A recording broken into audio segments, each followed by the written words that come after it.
Transmitter device activated. Coordinates set for Earth 2.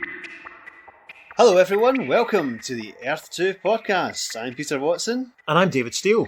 And this is the podcast where we explore the pre-crisis DC multiverse and the legacy of the Golden Age characters through the Silver and Bronze Age. And it's the Golden Age characters we're looking at today, folks. It's generally sort of commonly held that Jay Garrick, the Golden Age Flash, appearing in issue 123 of Barry Allen's The Flash comic, is the first time that a Golden Age character sort of reappeared with a Silver Age character. But it's not. In our researches, in our preparation, Peter and I have established, and to be honest, I haven't really seen this reported very much elsewhere before we started talking about it.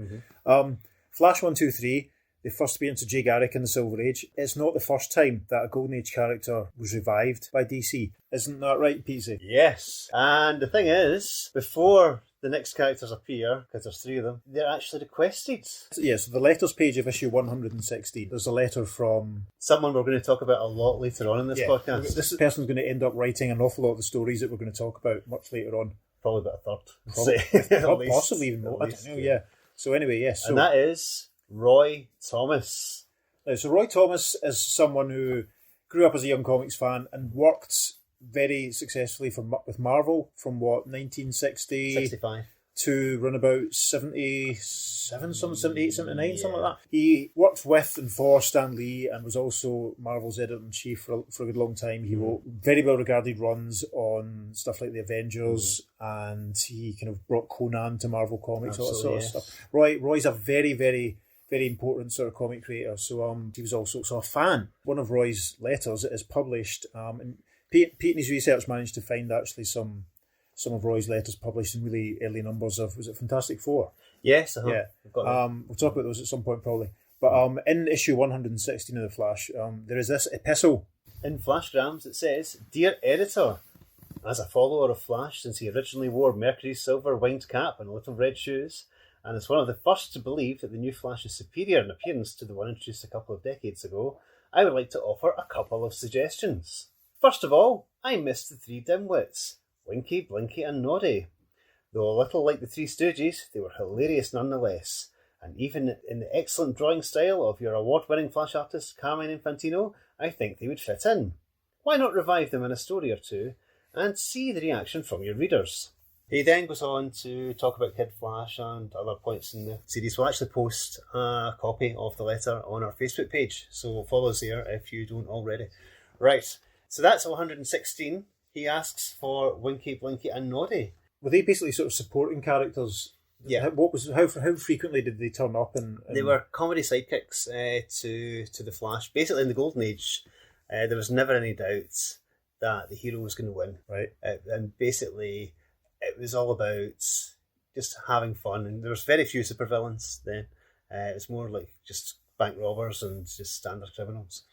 And, things that just get in the way of the heroes. Yeah. And comedy sidekicks were quite common then, and Winky, Blinky and Noddy, as Roy said, were based on the Three Stooges. Yeah. It's quite obvious when you look at them, they have that sort of they have that air of them, don't they? Absolutely. Other comedy sidekicks, some of whom we'll meet actually as we go along, like Green Lantern, the original Green Lantern, his pal Doiby Dickles, yes, who drove a taxi cab, and then was it Percival Pop, the super cop, who eventually replaced the Spectre in his own series, and even I think the Justice Society member Johnny Thunder was a bit of a jokey character. He was like his own comedy sidekick. His own. And of course he was eventually replaced by another character who we will talk about at length in the future. So Flash issue 116 has a letter from Roy Thomas requesting the dimwits. Yes.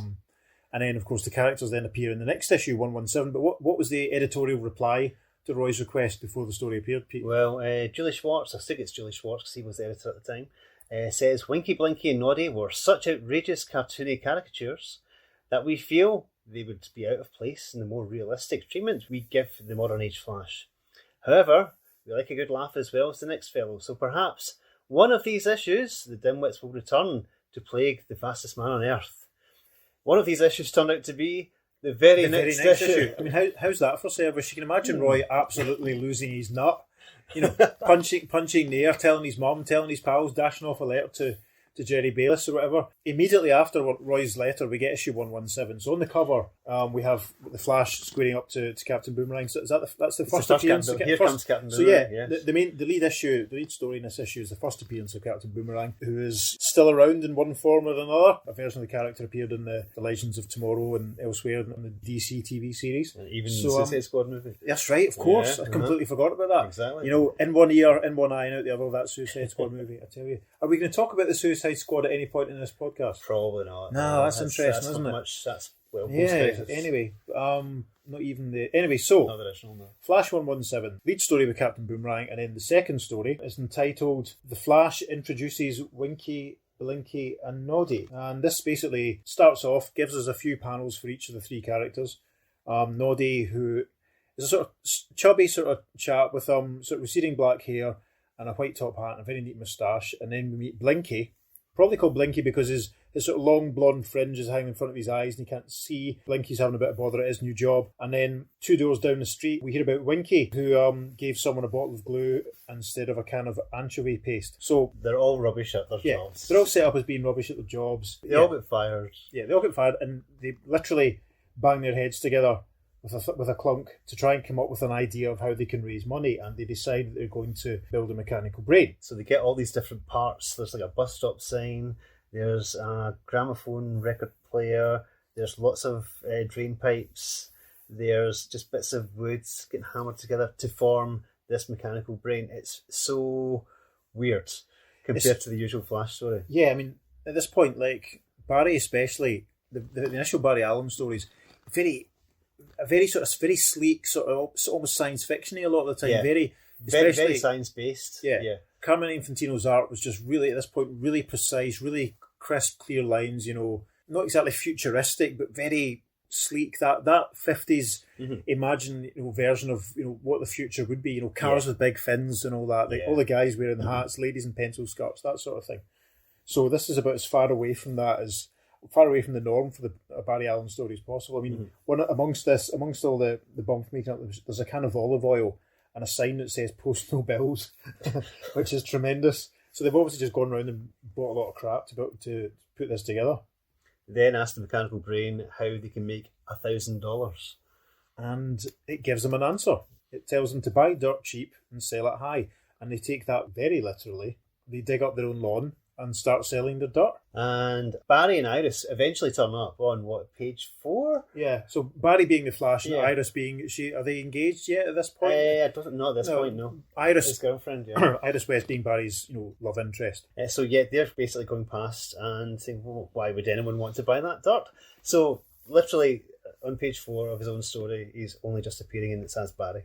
So anyway, some person stops and says, I'll buy all the dirt you've got, 10 cents a pound. And yeah, just so happens that Blinky's found a treasure chest in all right, the so dirt. while they're digging up the front garden, he's found this. I want to mention this here. There's a lovely line where Blinky says that this sort of shady guy with a cigarette and a fedora tipped over his eyes. He's the one that's offered to buy everything, and Winky says it's very polite of this chap to do it, and Blinky has the charming line where he tells us that I had an uncle once who was so polite he even tipped his hat to ladybugs.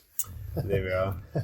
It's definitely a different time. Absolutely. So yes, they open up the treasure chest and it's filled with money and jewels. And they think, oh, we're rich. And of course, the shady guy says, no, it belongs to me. And he pulls a gun on them. And the dimwits say, oh, we're not scared. We've got a police whistle. So they blow in the police whistle. But it turns out it's not a police whistle. It's a dog whistle. Yeah. And somehow, because of Barry's vibrational powers... Right, so top of page 6 of the story now. Not far away, Barry Allen hears Noddy's whistle toots, placing a ring in his finger, blah, blah. So Barry launches his costume. Someone blowing an SOS signal on a supersonic whistle, he thinks to himself. Its vibrations can't be heard by ordinary ears, but I can hear them because my super swift body is geared to their sound. Indeed. It turns out Barry, the Flash, recognises this thug as Tuffy Boraz. Tuffy Boraz. There you are. Where does Tuffy Boraz ever come? Where's your DC Young Animal Tuffy Boraz miniseries, Dan DeVito? That's what I want to know. I think he joined the Lefty Dorn gang in Britain or something like that. So yes, Tuffy Boraz is caught by the Flash and taken straight away to police headquarters.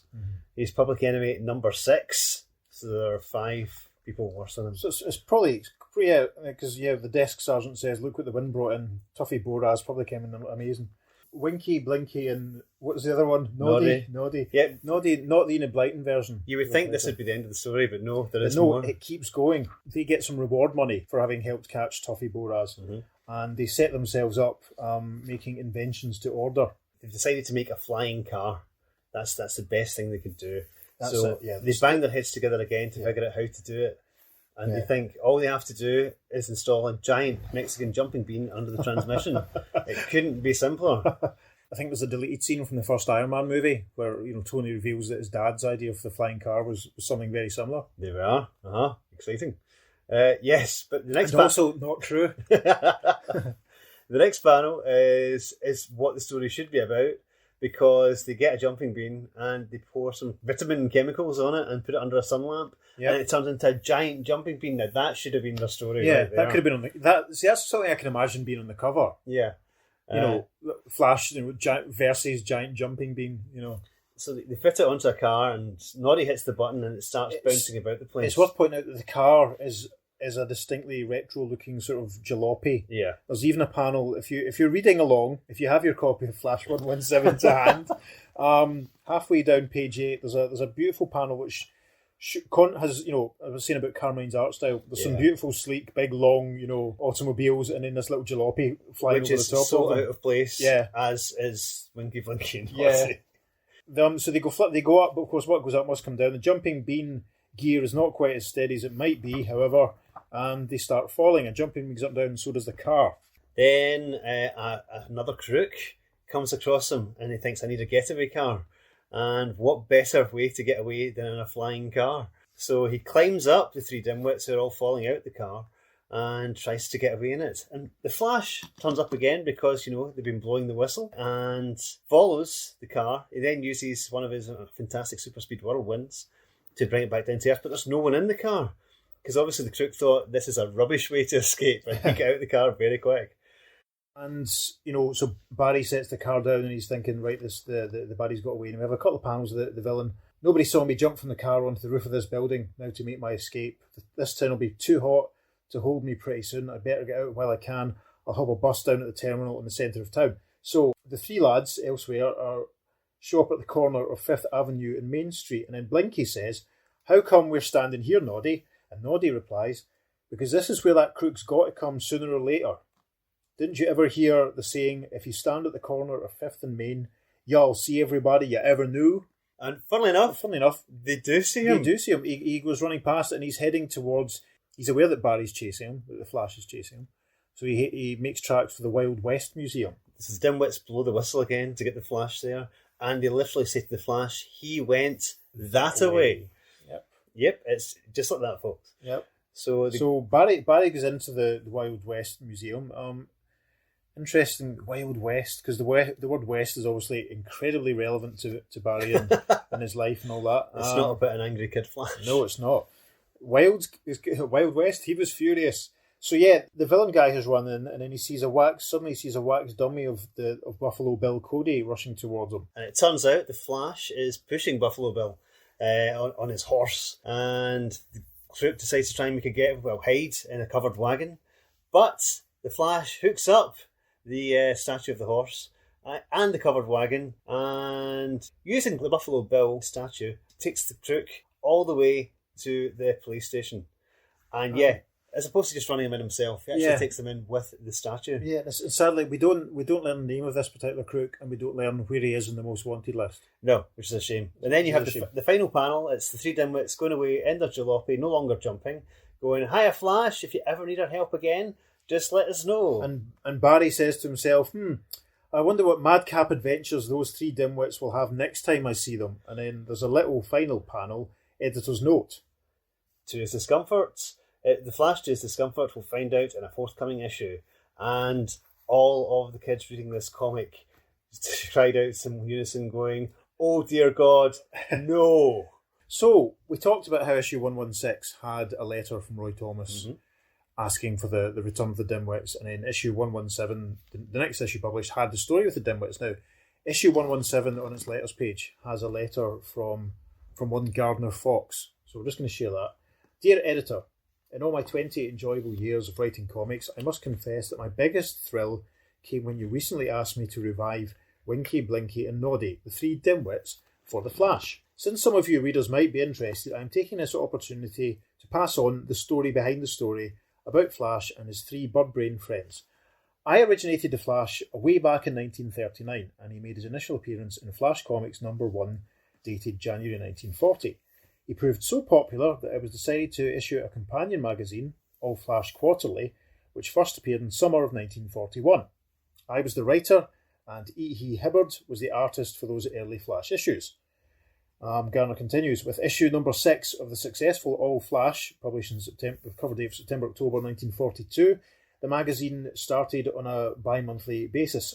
The same issue also marked the debut of Winky, Blinky and Noddy, whose names were inspired by Wynken, Blynken and Nod of poetical fame.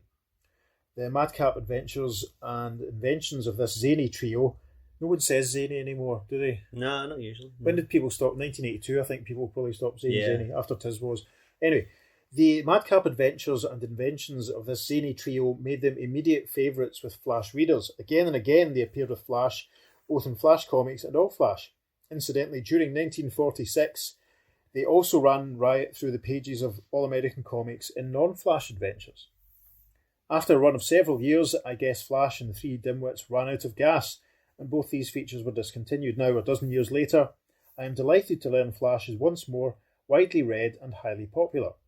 I hope too that Winky, Blinky and Noddy will prove equally entertaining to your new generation of readers, for I am ready and anxious to furnish them with more of their madcap carryings-on and their fantastic adventures. Then there's an editor's note in response to it from Julie Schwartz saying, although this is the first story Gardner Fox has written for the new Flash, John Broom's a regular Flash writer, we will gladly call upon him for more Winky, Blinky and Noddy stories if you readers demand it. And we're now going to talk about the reader response to the Three Dimwit story in the letters page of Flash 120. So the story in issue 117, after being begged by Roy Thomas in 116, and so a couple of months later, issue 120 is out on the stands, and Flashgrams. Cheers for the Three Dimwits. Dear editor, it seems as if every few weeks you come up with some innovation in your comics which I would like to see continued, so that I am constantly writing letters to you about something or other. This time, as you might guess, I'm writing to say that I think artist Carmine Infantino's conception of the Three Dimwits is as good or better than the version that appeared in the 1940 Flash. I'm afraid that from now on, any issue without them will have something missing as far as I'm concerned. I can't wait till they meet Kid Flash and or the elongated man. Roy Thomas this letter's from, and he was obviously delighted to see the Three Dimwits again. Roy continues, how about a near future issue featuring one big story in which Flash's friends decide to celebrate his birthday, or perhaps his amazing accident which gave him super speed? Elongated Man, Kid Flash and the Dimwits could each decide to take over his duties for one day so he could relax. Of course, he would probably end up involved in each of their adventures before the day was over anyway, especially that of the Thimble Brains. But it would make a very interesting story to have all six of them together. And do you know what? I'm going to be, as an aside, I think it would. I would have quite... I would have... You're a champion of the Three I Dimwits. would not have minded reading a story with Ralph and Wally and Barry and the Three Dimwits. That would have been... I'm amazed Roy didn't do one. Yeah. It's sort of... It's really, the fact, obviously, Roy is familiar enough with and reads the Flash as closely as he does, so he can work out what the story would be like and all that sort of stuff, So Roy continues, one of my favourite old Flash stories was in Flash Comics number 73, which had the Dimwits inventing a flying submarine, which took them and Flash to another planet, where they had all kinds of adventures. It was one of the most amusing of the old Flash tales, and I was wondering if there is any chance of it being repeated in one form or another in the new Flash. It'd be even greater now. Please keep having the Dimwits invent crazy machines which never quite work out. I wouldn't be surprised if there isn't soon a movement going for a whole comic about the Dimwits. I would personally be glad to lead it. One more thing. I agree with one reader in the last issue that Green Lantern and Flash should occasionally appear in each other's stories, except that I would also have the other members of the JLA, such as Aquaman, etc., do so. I think this is the sort of thing. So anyway, so Roy basically is delighted that the Dimwits are back, and he's full of ideas and really hopes it will be popular. And the next letter on the letters page from Mike Lodi of Monument Beach, Massachusetts, he's also very, very happy about it. Yes, he says, after reading your 117 issue of Flash, I think Winky, Blinky and Noddy are the best characters you've had in your books, with the exception of Flash himself. I think you should have many more stories about the merry madcap inventors. In my opinion, Kid Flash isn't worthy of his own book, and you shouldn't feature him so often. Instead of Kid Flash, I'd recommend more stories with the elongated man. Finally, Flash is my favourite of all the DC comics because it shows Flash fighting common criminals instead of fighting unbelievable creatures from outer space. He does both, Mike. Yeah. Let's be honest. So that's Roy's delighted letter, and then some encouragement from Mike as well. So that's the two Roy's positive letters. Yeah, Roy and Mike's letters were headed cheers for the three dimwits. Now, after Mike's letter, we have another little heading which says, and jeers. Mm-hmm. Dear editor, being an avid fan of your Flash book, without doubt the best drawn comic magazine published, and the most mature superhero comic magazine, with the exception of Winky, Blinky and Noddy, who are outrageously infantile, I reply in strong protest to the letter in Flash number 117, wherein Rick Conley gives a few pointers on how to improve Flash comics. In my opinion, Rick Conley should cut the scene to Outer Mongolia. Blimey, that's probably what that's. People think that arguing online with a complete stranger and insulting a complete stranger and trolling a complete stranger is a new thing. So Mike Gearshaw continues. Winky, Blinky and Noddy are ridiculously immature enough without your writer concocting such things as magic potions for Flash to cope with, as Rick suggests. You usually rely on scientific principles related in an editor's footnote and shy away from magic. Rick secondly points out that Wiley Summers should rival with Barry Allen for Iris West's affections. How can you promote a good magazine with a two-faced Iris? So basically, Mike Gersher of Palm Beach, FLA, where's that? Where's Fla? Is that Florida? Could be. I don't know. He doesn't like Winky, Blinky and Noddy. And there's the next letter. This sentiment is echoed by pretty much everyone else. Let's just do highlights from the rest. Yes. Dear editor, get rid of Winky, Blinky and Noddy. They're messing up a very good comic with lots of cartoony garbage that went out with the silent movies. And dear editor, in your this is from a chap in Baltimore, in your latest issue 117, you at long last have been those three stupids whose return have been requested by many. This is key, by many old-time Flash fans. I think they're a waste of ink. I read Flash because I read Flash because I like the artist, I like the stories, and I like Kid Flash. Every time I read your magazine, I seem to go into new fads. So that's one final request. Please don't reflect the three dimwits again. There we go. And these letters are followed with another little editor's comment. The above letters represent a sampling of reader reaction to the trial run of Winky, Blinky and Noddy in Flash. The weight of opinion was heavily against continuing the adventures of the three dimwits. We're inclined to agree, unless, of course, a barrage of letters persuades us to reverse our decision. So says Julie Schwartz. And I think it's probably safe to say there probably wasn't a barrage of letters. No, might have been a barrage of letter. Yeah, Roy probably wrote in Roy Thomas Scott. Yeah. So that was it for Winky, Blinky and Noddy. And they are, in a weird way, the first Golden Age characters to cross over into the Silver Age. And it's interesting because there's no indication that they've crossed over from another universe. Universe. They're on the same. They're characters who previously encountered and shared stories with the Golden Age Flash, but they're now appearing in stories with the Silver Age Flash. However, they could have concocted some sort of machine which made out of, I don't know, buckets which and helped them, bits of cardboard and things. So that's, I mean, this is one thing that we'll talk about quite often as we go further forward is the slight sort of confusion as to which Earths some of the characters live on and transfer from and originate on. So there'll be a lot more of that. So it's interesting that in the very first story to feature a Golden Age character, there's already sort of a big continuity headache, if you want to take, about because they'd already appeared in stories with the Golden Age Flash. Unless this is the Earth 1 counterpart. Exactly. But so that's another. When we eventually petition DC, Peter, to let us write our comic, we'll probably do a story that reconciles and teams up the Golden Age Winky, Blinky and Noddy with the Earth 1 Silver Age one, I think, won't we? I don't think it's the Earth 1. I think they have actually concocted a machine that's, they've accidentally made a transmitter cube. They'll do that, but then they'll encounter the Earth 1 versions who won't be Winky and Blinky and Noddy, and they'll be completely different. They'll be super geniuses. Yeah. Who can actually build flying cars that work. Yeah, they've cured all diseases and made it so that pets live forever. Indeed. Or something. So that's the first Silver Age story to feature a character that was previously published during the Golden Age. But we'd like to hear what you thought of the story. You can get in touch with us by emailing us at theearth2podcast@gmail.com. We might even give you a shout out on the show. And you can follow us on Facebook and Instagram at the Earth 2 Podcast, and I'll be putting up images of those letters pages for you to check out those amazing flashgrams yourself. So, thank you for joining us. We will talk to you later next time. On the Earth 2 Podcast. Transmatter cube activated. Return coordinates set for Earth Prime.